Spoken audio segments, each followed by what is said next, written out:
Stop everything you're doing right now and listen. Because what I'm about to tell you changes everything you thought you knew about why your life went the way it did. You weren't paranoid. You weren't imagining things. You weren't being dramatic or oversensitive. Like they kept telling you every time you questioned what was happening around you, you were right all along. And now I'm going to show you the receipts, the evidence, the blueprint they used to systematically dismantle your confidence, your connections, your entire sense of reality, one calculated move at a time. They picked you. And no, this wasn't random selection. This wasn't coincidence. This wasn't bad luck or wrong place, wrong time. This was deliberate, strategic planning that started long before you even knew their names. You want to know why you were chosen because you had something they needed. Something they couldn't generate on their own. Something that made their empty existence feel temporarily complete when they were feeding off your energy. You were selected, studied, and marked for extraction, like a resource to be mined until there was nothing left but the shell of who you used to be before they got their hands on your trust. Let me paint you the picture of how it really went down while you were living your life thinking everyone operated from the same place of basic human decency. They were taking notes. Every story you shared became ammunition. Every vulnerability you revealed became a pressure point. Every dream you mentioned became something they'd later use to manipulate your emotions. They weren't listening to understand you. They were listening to decode you, to find the exact combination of words and actions that would get you to lower your guard completely and let them past every boundary you'd spent years building. You remember those early conversations, don't you? The ones where they seemed so interested, so understanding, so perfectly aligned with everything you'd been looking for in a connection. That wasn't authenticity, that was reconnaissance. They were building a profile, learning your triggers, your fears, your deepest desires, and they were taking mental notes on exactly how to become the person you'd trust with everything. They studied you like you were their personal psychology project, and you had no idea you were being observed, analyzed, and categorized for future exploitation. But here's where it gets darker, because they weren't working alone. And this is the part that's going to make your blood run cold when you finally understand the scope of what was happening. There was a whole network involved. People you thought were neutral parties, people you considered friends, people who smiled in your face while reporting back about your movements, your emotional state, your vulnerabilities. They had informants everywhere, gathering intelligence about your life, your patterns, your relationships, and feeding it all back to the main operator who was orchestrating your systematic breakdown. Remember those random people who suddenly showed up in your life, right when you were at your most vulnerable? The ones who seemed too good to be true, too perfectly timed, too conveniently helpful. Those weren't accidents. Those were plants, specifically positioned to gather information, to influence your decisions, to guide you toward the outcomes they'd already mapped out. Every new friend who appeared during that time period was vetted and approved by them. Every introduction was calculated, every social situation was engineered to serve their agenda. They created scenarios designed to test your boundaries, to see how much you tolerate before fighting back, to measure your breaking points. Those weren't organic conflicts, those were manufactured crises, designed to wear down your resistance, to exhaust your emotional resources, to make you too tired to question what was really happening. They knew exactly which buttons to push to trigger your trauma responses, and they pushed them strategically when you were already depleted, already struggling, already questioning your own perception of reality. The group chats you weren't invited to, the conversations that stopped when you walked in, the sudden shift in dynamics that you couldn't quite explain but definitely felt. That was the network in action. They were coordinating their approach, sharing intelligence about your emotional state, planning their next moves based on how you responded to the last manipulation. You were living in a carefully controlled environment where every interaction was potentially compromised, and you had no idea you were surrounded by double agents pretending to be genuine connections. The isolation started so gradually you didn't even notice it was happening, until one day you looked around and realized everyone who genuinely cared about you was gone. This wasn't natural social drift. This was engineered separation, designed to remove your support system one person at a time, until you had nobody left to validate your reality except them. They systematically poisoned every relationship that might have protected you from their influence, turning your allies into strangers, or worse, into weapons aimed directly at your stability. They planted seeds of doubt about you in the minds of people who loved you, using half-truths, twisted narratives and strategically timed revelations to make others question your character. While you were defending yourself against accusations you didn't understand, they were playing the victim, telling everyone how difficult you were, how unstable, how impossible to deal with. They were building a case against you in the court of public opinion long before you even knew you were on trial, and by the time you realized what was happening, the verdict was already decided. Every friend who suddenly became distant, every family member who started treating you differently, every colleague who stopped including you, that was their handiwork. They were behind the scenes, whispering concerns, expressing worry, painting you as someone who needed to be handled carefully, or better yet, avoided entirely. They turned your entire social ecosystem against you while maintaining perfect deniability because they never said anything directly provable. They just planted suggestions and let other people's imaginations do the dirty work. The genius of their isolation protocol was making it look like you were isolating yourself, making it seem like you were the one pushing people away, being difficult, being antisocial. They created situations where you had to choose between compromising your values or losing relationships, and then pointed to your choices as evidence of your dysfunction. They manufactured impossible scenarios where any response you gave would be wrong, and then used your inevitable failure as proof that you were the problem all along. Now let's talk about how they systematically dismantled your trust in your own perception. Because this was their masterpiece, their greatest achievement in psychological warfare. They didn't just lie to you. They created an entire alternative reality where up was down, black was white, and everything you experienced had a completely different explanation than what actually happened. They rewrote history in real time, making you question memories you knew were real, making you doubt experiences that definitely occurred, making you apologize for things they actually did. Remember those conversations where you brought up something they said or did, and they looked at you like you were insane, swearing it never happened, calling you crazy, paranoid, delusional? That wasn't forgetfulness. That was deliberate erasure, designed to make you question your own memory, your own sanity, your own grip on reality. They kept you constantly off balance, never knowing what was real, what was imagined, what was yours to own, and what was projected onto you by their careful manipulation. They'd do something cruel, and then act confused when you reacted like you were being dramatic about nothing, like you were creating problems where none existed. They'd make promises and then deny ever making them, agree to things and then claim you misunderstood, start fights and then accuse you of being confrontational. Every interaction became a maze where the walls kept moving and the exit kept disappearing just when you thought you'd found it, leaving you exhausted, confused, and increasingly dependent on them to tell you what was real. The documentation, you started keeping the screenshots, the recordings, the proof. You began collecting because you needed to verify your own reality. That's when you knew something was deeply wrong. Normal relationships don't require evidence. Normal connections don't make you question your sanity. Normal people don't systematically dismantle your confidence in your own perceptions. But by the time you realized this, they'd already convinced everyone around you that you were unstable. So even your proof looked like paranoia to outside observers. Once they had you isolated, confused, and doubting everything, including yourself, that's when the real extraction began. And this is where you need to understand exactly what they were after. It wasn't just your energy, your time, your resources, though they took all of those too. It was something much more valuable, something much harder to replace. They were after your essence, your light, your unique frequency that made you who you are, and they were determined to either possess it or destroy it because they couldn't stand that you had something they'd never be able to generate themselves. They fed off your emotional responses like parasites, getting stronger every time they triggered you into fear, anger, sadness, or desperate attempts to fix things. Your pain was their power source. Your confusion was their camouflage.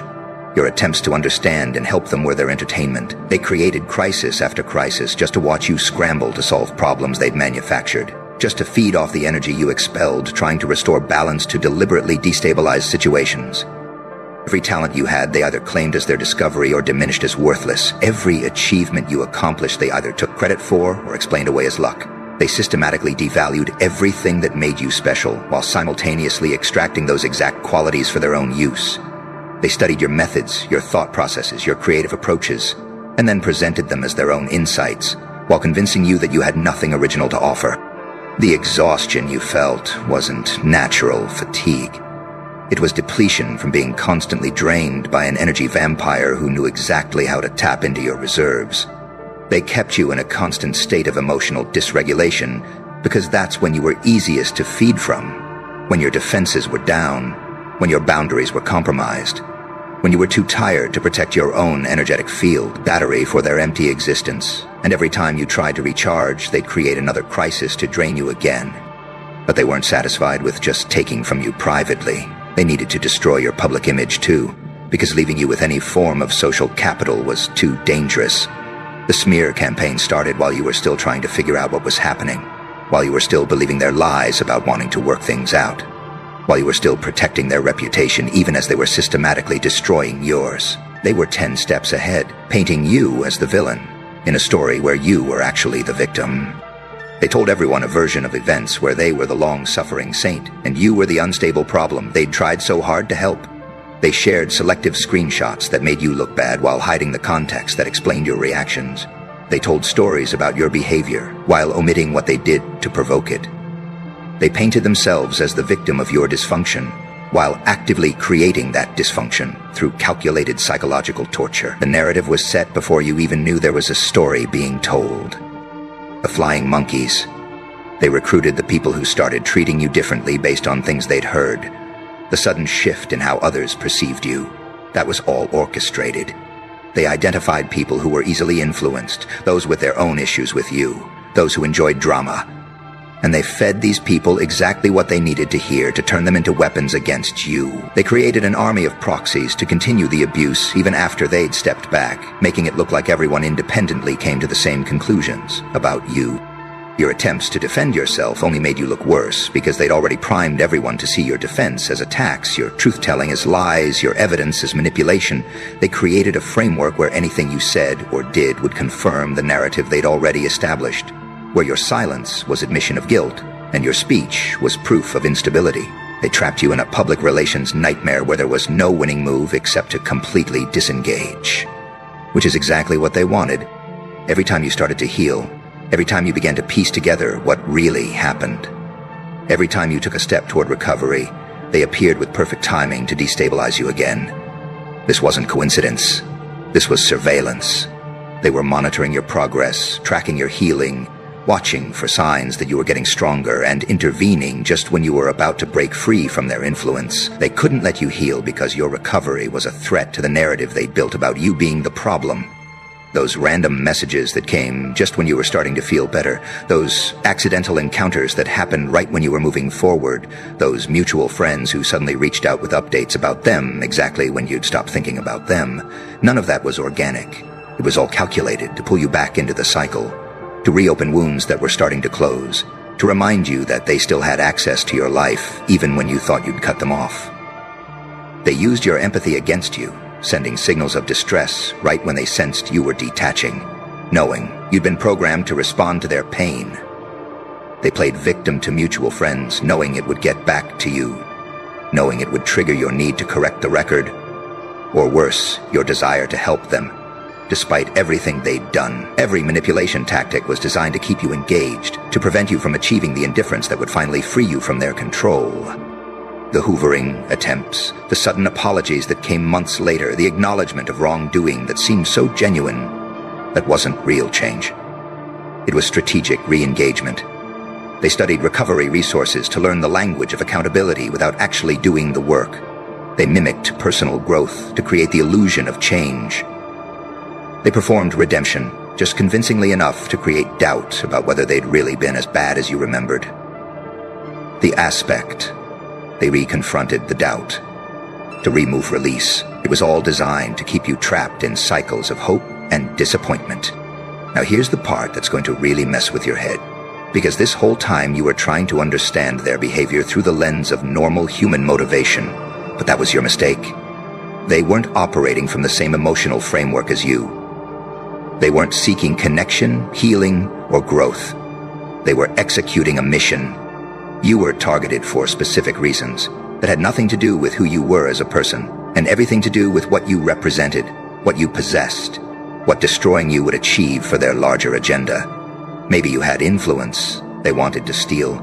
connections they wanted to access, resources they wanted to control, or simply light they wanted to extinguish because it exposed their darkness. Whatever it was, you possessed something that threatened their carefully constructed reality, and rather than earn it, develop it, or create it themselves, they decided to take it from you through systematic destruction. You were competition that needed to be eliminated, an obstacle that needed to be removed, a resource that needed to be captured and contained. The relationship was never real. The connection was never genuine. The emotions they displayed were performances designed to achieve specific outcomes.